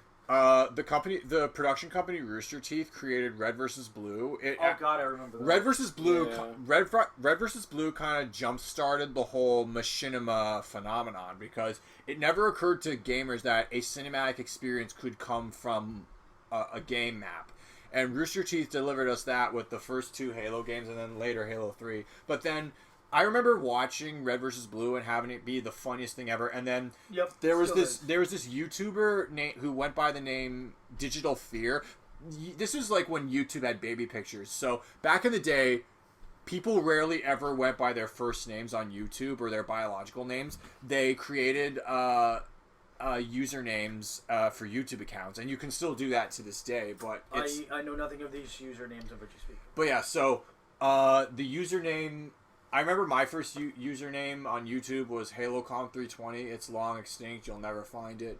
But I would upload like homemade movies I would make when I had time to kill after school one day. But so one about a year after Halo 3 came out, I got together with my two close friends who I was also online buddies with, and I knew them in real life. So I said, let's make a machinima. We cranked out one episode. We created this quote-unquote production company, Phoenix Fire Productions. Our YouTube channel is still active. Go check out, if you want a laugh, the Spartan Memoirs Episode 1. The audio is shit. The story that I wrote is shit. It's cliche. My stepfather at the time... I do remember, like, it was funny when I watched that video. Because you're all doing voiceover. It's like, hey, we gotta go stop those bad guys. They're in a castle. Or some shit like that. Like, that's literally how you say it. It's like, you're in a castle. Yo, or let's some shit like let's that. pull up a clip right now. Yo, you guys here? The three of us have been calling for a mission. The commander told me this morning. Yeah, apparently there's this conflict between elite and Spartan forces on the desert planet Sandtrap.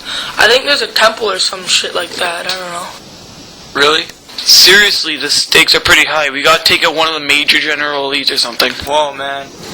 You better get some rest before we have to go. Tomorrow's gonna be a long day. And you better put some extra rounds in that shotgun of yours so you don't get your ass handed to you. Fuck off, man. I have it under control. Whatever. We're going inside now. You coming, Evan? Yeah, I just gotta take care of something first. It's funny how you made a video about Halo and I made a video of TF2. Tim, did you ever make videos about video games? Machinima is the term, Mr. Brown. I will not confirm or deny any of these allegations.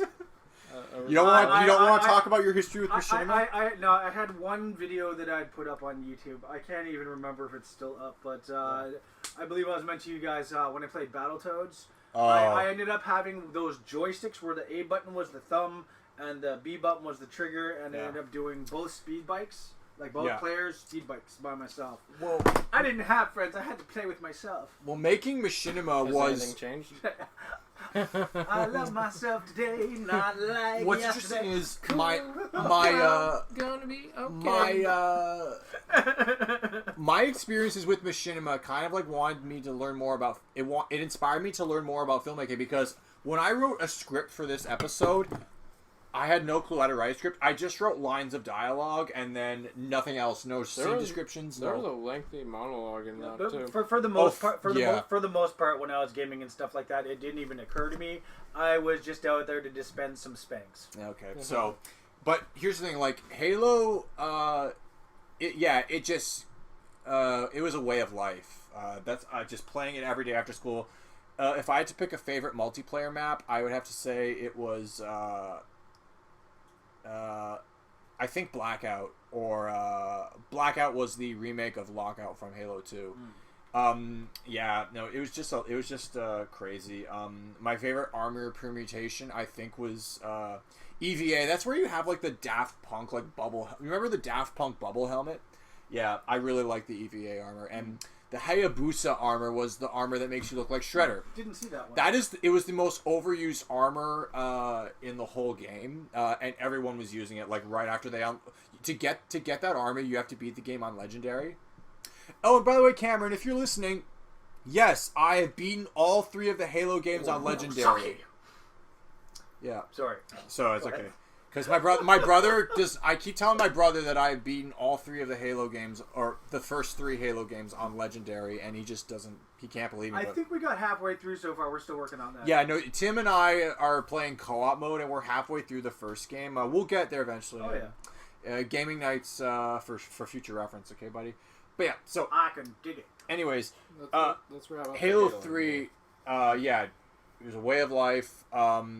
It was Do you have number 4? Good times. I might. I don't have Halo 4, and there's actually a funny reason. I might have it. When I was packing things for my move, my brother said, I asked my brother let me have all 3 of the Halo games, but I asked him, could I take Halo 4, and he's like, absolutely not. It's like, but Cameron, you hate that game, and it's like, well, still, I bought it. It's mine. You can't have it. Even though I hate it, you can't. I have it. We'll get to it. Cool, man. That's awesome, Tim. Thank you. So that's all I have to say. Halo was a fucking way of life. I'm sounding like a broken record at this point. I'm tired. I remember said that high like school, 20 man. times. People would bring over TVs I'm and tired. Xboxes to network them. audience and co-hosts and guests, I'm running on I think 5 hours of sleep. So Well, thankfully we're on the last round. We're each gonna have Okay. our last game. I'm going to go for the underrated games now. Okay. I've actually got two. One which just crossed my mind. I'd forgotten completely about it until we got into talking. Give me a second. And for those people that are like gamers out there, if they can recognize the theme, then I'm going to say which one it is. This just it'll take a minute. Come on. Okay, that's taking too long. Anyway, it's Naughty Bear. I don't know if you guys have heard of this game. never. Yeah, I've heard of Yeah, PlayStation 3. You're a serial killing teddy bear. it. Oh, Yes. Basically, it sounds kind of similar to Destroy All Humans. you're a lonely teddy bear that's trying to fit in with the other group. You like got a torn at your and stuff like that, and they make fun of you, and you finally snap, and you listen to this crazy British voice in your head telling you what to do. There's different ways that you go around killing them, and instead of killing them, you do what is referred to as defluffing them. It's starting to sound like Postal. Can you imagine? Oh, dude, hold on a second. Here's the trailer for it. But there's a little mixing bowl and stuff like that. You can toss them in the mixing bowl, and you see fluff flying. Can you imagine if this shit got made into a movie? This almost reminds me of the Punisher game on PS4. It was total jokes. There'll be cops that show up, and the best thing to do with these ones is you can drive them insane so they kill themselves. But yeah, one of the probably most underrated games. Not a lot of people have heard of it. I have heard of it. I've never played it. It's twisted. It took me years to find it. I actually just found a copy last year. So I've got that for PS3 if you guys want to try it. And the other underrated game, which is one of my personal favorites, and I'm trying to petition to get it put back out on the market and on the Switch, Scott Pilgrim vs. the World. Yes. Yeah, I read the comics, I watched the movie, I played the game, and the game is pretty faithful to it all. And the actual designer of the guy that did the comics himself actually did the artwork for the game. Oh, that's nice. And the soundtrack is actually pretty kicking to go with it. Oh, that's amazing. It was really, really well done. I enjoyed it. Unfortunately, I haven't seen it come out since like PS3, Xbox era. Yeah, PSN. And everyone's like, next generation, bring it back, man. It'll be fun. Because can you imagine like 4 players like just on a Switch on the go? Oh yeah, that'd be cool. Yeah. Anyway, that's it for my picks. All right. So if he picked his underrated, should I pick my last pick and my underrated? Sure. Okay. I mean, they're kind of hand in hand because I also think my last pick of tonight is also fairly underrated. I guess I'll give a brief shout out to my other one. There's this game on. It's an exclusive Xbox One title. It's called Sunset Overdrive. Nice. Sunset Overdrive. I feel like this game is just so tailor-made to my taste because it's all full of garage punk and like cartoonish effects and like all those. You're fighting like mounds and mounds of mutants. Now, were you a fan of Jet Set Radio? Yes. I've never played it, but I've seen it.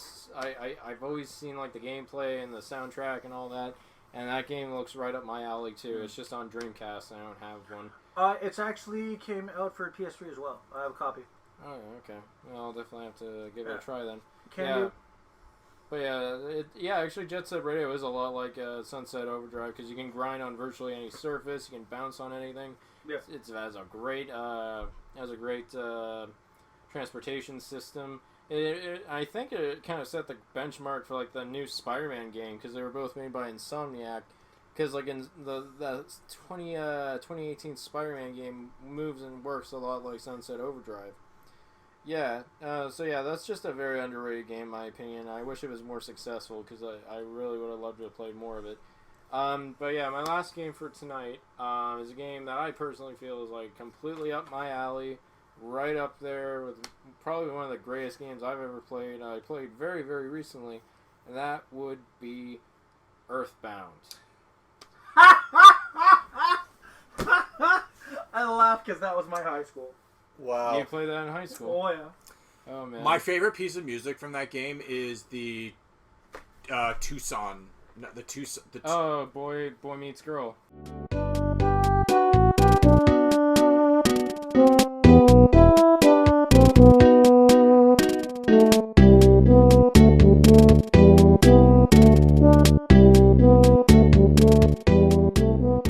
Yeah, but the thing I love about Earthbound is that it really touches on the feeling of childhood nostalgia and being a young kid who always fantasized about being an epic adventure. Oh yeah, with the psi powers too. Is pretty Yeah, you have psychic powers, you have teammates, like there's Paula. It's like Ness is the main kid. He's destined to face like this giant evil force called Gygax. And his partners are Paula, who's like very similar to her, where she has psychic powers. You have Now, have you only heard of this one? Because there are more of them. yeah, I know there's the original Mother. Well, it's actually the second installment of the series. There's Mother that came out in '89, and then there was Mother 3, which had Lucas. I think that's all they ever made. And then then I Ness think there were kept. 3 of them. There were only 3 of them, yeah. Because like the developers that's it. That's all they want to do. And Mother 3 was extremely controversial because Nintendo has apparently never released it outside Japan. There's no English version, but the fans There's a fan translated banded version. together and personally transcoded the entire game to English. That's how good Earthbound is. Like Big Lebowski is considered like cult classic. Yeah. It's like a cult classic of a game. Everyone loves it when they play it. It's unique. It's idiosyncratic. You fight like inanimate objects to get points. There's a part where you have to face a cult that's obsessed with the color blue. There's a part where you enter. Oh God, it's the Smurfs! There's a part where you have to go into this neon town and you're spaced out, and you have to talk to someone. It'll transport you to a totally different part of the city. There's a part where the heroes are trapped and they're like, "Oh no, who's gonna save us?" And then Paula communicates into the dreams of another character, Jeff, who's a scientist kid. And he has to travel on the back of a Loch Ness monster and get on top and fight Bigfoot and get into a UFO to crash land into the enemy base where you're from, and he joins your party. Hashtag Falcor for gamers. If that's not the best character introduction, I don't know what is. Yeah. But yeah, Earthbound is such a unique experience. I laugh and chuckle out loud as I play it. And Lyle, yes. Please, I beg you, as one of your closest friends and as your co-host, as a filmmaker, please translate this into a movie. If it can be done for Sonic, well, do it for Earthbound. I mean, I didn't have to sound ready. I would, except if it's basically Stranger Things. If you really think about it. Stranger Things, but more surreal. A little bit, but yeah. Less Stephen Kingy. Yes, yeah, it's less 80s. And less Spielbergy. Let me... Sorry. Oh my It's God. like- Oh my God. It's like Stranger Things is all of these kids who have to embark on an adventure. One of them has psychic powers, and there's evil force that's brewing within this town that they have to stop. That's basically Earthbound in a nutshell. But Earthbound definitely has a lot of offbeat characteristics and ideas that. Yeah, I don't know. I was very sad to hear that the game bombed so hard. They released the game. The marketing was weird. A lot of people didn't know what to do with it. Yeah, no, and the marketing was weird too. They straight up said this game stinks. Scratch this card and smell, and you'll get a really nasty odor. It was almost like Primus. Thanks Nintendo Power, because they had those ads where. Yeah, Nintendo Power had those ads, and it's like Primus, because Primus is Primus sucks on all their albums. It's like a sardonic look, and the fans get it, but most average people wouldn't. Yeah, and it's an odd game. I get it's not for everyone. Yeah, if you're a fan of David Lynch or I don't know, Ren and Stimpy or other oddities. Happy joy. If you like odd stuff, I think Earthbound is right up your alley because it's a very unique game. And I'm not typically big on RPGs, but every time I pick up the game, I can play it for hours, and it's hilarious because if you play the game for over an hour, your dad calls you on the phone. He's like, "Hey son, you want to take a break?" And here's one thing. Oh, and then sometime in random intervals, a guy will come out of the blue. Is like, "Hey, have your picture taken. Say Fuzzy Pickles." Oh, that's a wonderful picture. Thank you. And then if you beat the game, there's a slideshow of all the pictures of the locations he took a picture of you from. One thing, okay, I'll wrap it up, but one thing I will say that I wish more RPGs took into consideration, as you get through the game and you get stronger and you collect all 8 of the I forget what they're called, but they're like 8 pieces of a sound or something, and it's all part of Ness's memories. As you get stronger, enemies, like, the way the combat works is there's like an enemy that'll be on the screen as you're walking, and as it sees you, it'll run right into you and crash, and you have to fight it. But like, if you get stronger, the enemies actually run away from you. Yeah. You're too tough for them, and as soon as you touch them, they instantly die. Yeah. So, like, it's funny, like, you'll see massive monsters. To meet my death shield. You see, I see you have chosen death the second you saw me. Oh, yeah, but yeah, Earthbound as character, man, and I would totally love to adapt it into, like, a movie or a show. I just think, like, Stranger Things kind of covered the bases of kids on an adventure to fight an evil force beyond their what's the word I'm trying to... Beyond their imagination, I guess. Yeah. I need to beat that game, too. Yeah. Holy shit, it's been months since I've touched it. To be honest, I have only played a little bit of it. I haven't really gotten that far into it. Oh, but it's good. Yeah. So underrated. Alright, and those are mine for tonight. Okay. What do you got, Evan? So, I was originally going to pick... I thought Beetle Adventure Racing was my underrated pick, but if you want me to pick another underrated game I think is underrated...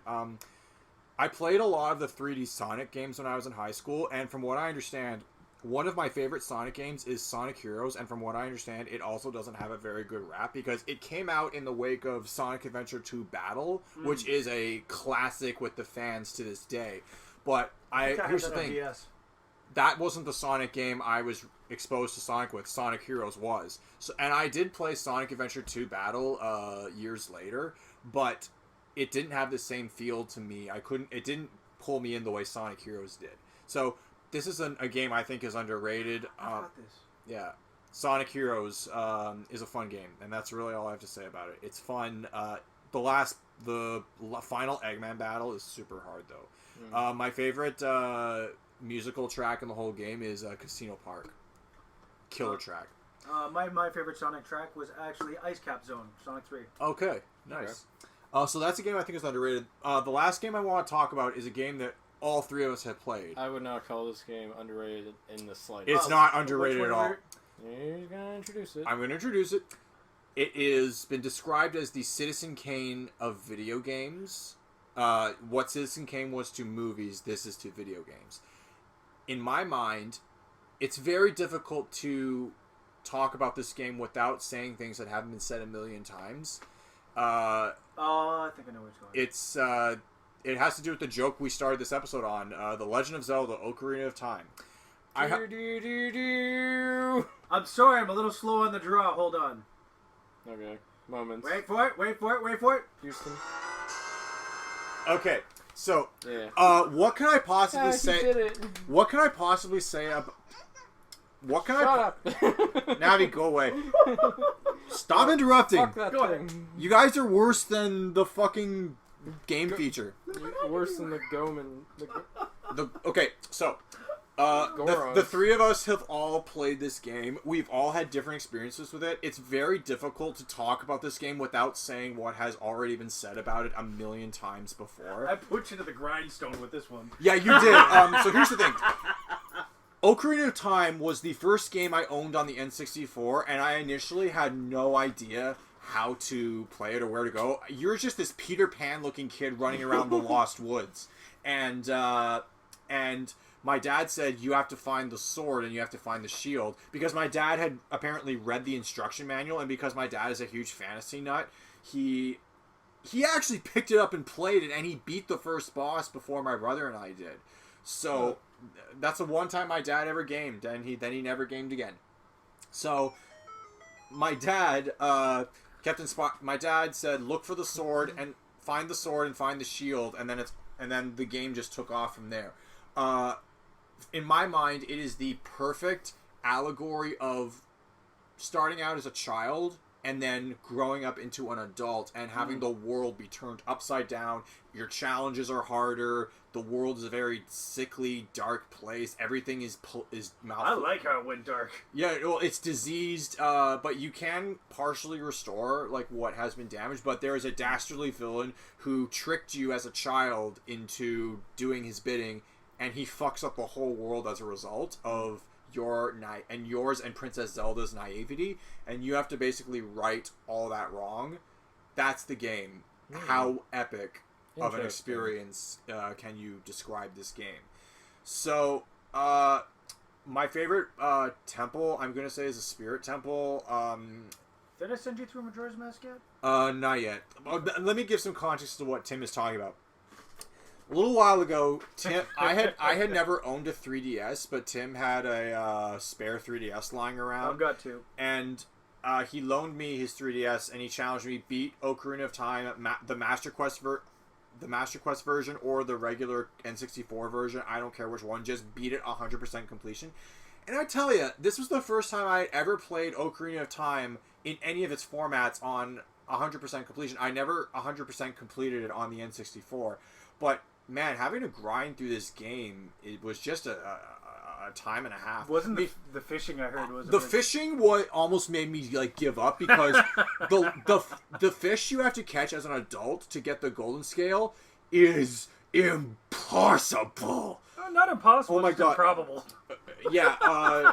And also the not the horse race where you have to race Luigi.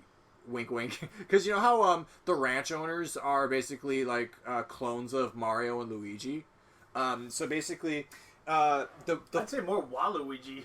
He was a dick. Right? Yeah, no, but Ingo, I think one of Shigeru Miyamoto himself confirmed that Ingo at Lon Lon Ranch was inspired by Luigi. But yes, by the way, Waluigi I don't even think existed as a character at this point in gaming history because this game came out in 1998.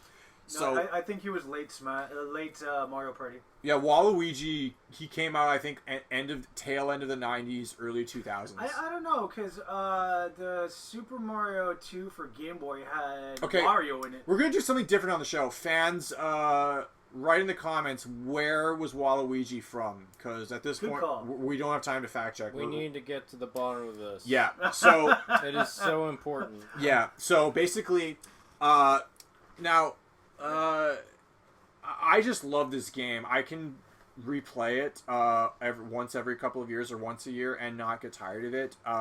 Thank you for Tim for challenging me to see it through to the end. Yeah, it really does feel more like a game. It really is an adventure. Majora's Mask is next up your thing, and again you're gonna have to 100%. And you have a week. Lyle, I keep a week. Oh god damn it! With the time, Lyle, I keep telling you.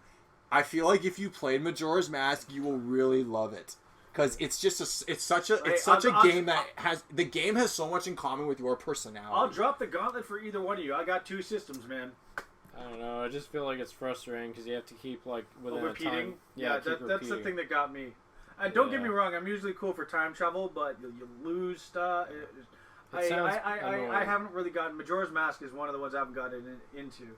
Yeah, I mean, I own it. I played it a bit, but I feel bad for saying this, but I'm not really huge on Zelda. No, just kidding. Zelda 2 for Nintendo was my personal favorite Zelda because it was a side scroller. Oh. Right, because they changed the format. The first Zelda is over the top. Is over the top. You go wherever. Zelda 2 incorporated both side-scrolling and over-the-top. Yeah, to a degree. In the overworld, it's over-the-top, and then when you go to different parts of the world, it's side-scroller. I gotta be honest, that was the first Zelda game I ever played in my life, Zelda 2, and I had no clue what to do. I just remember encountering an enemy, and then I kept dying, and then that pixelated of Ganon would come on, and I would run out of the room because my little ass, my 6-year-old ass is just terrified of everything, and so yeah, I mean Ocarina of Time, man. I gotta be honest, I have played a couple other Zelda games. Twilight Princess came close to achieving. Played that one actually. I heard it was you haven't played Twilight Princess, and you're busting my balls to play on 100% completion Majora's Mask. I don't have a game. You are fired, sir. Get the fuck out of my house. Good day, sir. Feelings nothing more than.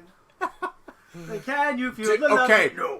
Let's have an ultimatum. I will play Majora's Mask on the 3DS, and I'll complete it 100% if you borrow my copy for the Wii of Twilight Princess. And no time limits. It's on the Wii? Yeah, it was the Wii launch vehicle. I probably have it in my collection. Yeah, no, somewhere you now. do. For sure you For do. feck's sakes. Yeah. But anyways. All right, I'll take a crack at it. Twilight Princess. Play that shit.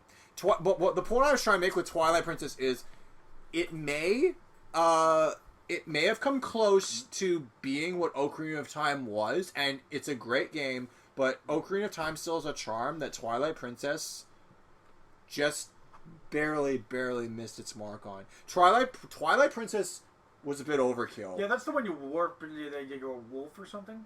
Yeah, no, you have two forms in that game. You can transform hot. into a wolf and your human form. So basically, it was a bit overkill. Like, it was Ocarina of Time times 20, and the game feels way longer than Ocarina of Time. Even though same amount of dungeons and same amount of item. Well, no, I lied. Way more items in Twilight Princess. But Ocarina of Time is, it's an adventure that still moves me, on a deep emotional level to this day. Like, I really enjoy it. So, Tim, we'd like to thank you for appearing on this latest episode of So to Speak. We look forward to having you back again sometime. You see me again, good job. Yes, we will. Yes, we will. He's having fun. Yeah. This was, a lot of fun. I had a lot of fun. So, I guess, that's really all there is to say for tonight. Game over, man. Game over. Gamers don't die, we respawn.